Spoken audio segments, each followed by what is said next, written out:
Prabhas the Raja Saab సినిమా చూసేశాను. ఈ సినిమా ఎలా ఉందో ఒక నిమిషంలో రివ్యూ చేద్దాం. ముందుగా ఈ సినిమా ఐడియా గురించి మాట్లాడుకుంటే ప్రాథమిక ఐడియా చాలా ఆసక్తికరంగా ఉంది. హారర్, ఫాంటసీ, రొమాంటిక్ కామెడీ కామో లాంటిది. కానీ రైటింగ్, స్క్రీన్ ప్లే నిజంగా ఏంటంటే చెప్పను ఉది రాసినట్లుంది. అందుకే 3 గంటల ఈ సినిమా టోన్ పదే మారుతూ ఉంటుంది. కొన్నిసార్లు కామెడీ, కొన్నిసార్లు రొమాన్స్, కొన్నిసార్లు ఫాంటసీ, కొన్నిసార్లు థ్రిల్లర్. అందుకే సినిమా రిథమ్ అసలు అనిపించదు. అన్ని మసాలాలు వేసినా రుచి ఎక్కడుంది అనిపిస్తుంది. ప్రభాస్ నటన శక్తివంతంగా ఉంది, సినిమాను నిలబెట్టింది. ఇటీవలి కాలంలో అతని సాధారణ పాత్రల్లో ఇదొక చాలా ప్రత్యేకమైన పాత్ర.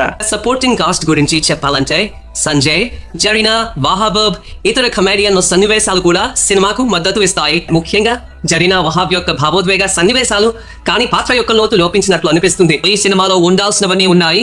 పెద్ద స్టార్ కాస్ట్, భారీ బడ్జెట్ లాంటివి. విఎఫ్ఎక్స్, సిజిఐ, బ్యాక్గ్రౌండ్ స్కోర్ కూడా బాగానే ఉన్నాయి.